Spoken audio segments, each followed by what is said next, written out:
आई तुझ्या मूर्तीवाणी या जगात मूर्ती नाही।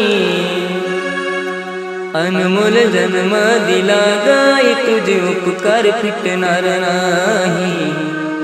अनमोल जन्म दिला गाई तुझे उपकार फिटणार नाही। बालपणी मी खेळत खेळत बालपणी मी खेळत खेळत होत जवताना अमृताहुनी गोड पाजलास पान। अमृताहुनी गोड पाजलास पान। तुझ्या या उपकाराची कधी जाणीव झाली नाही।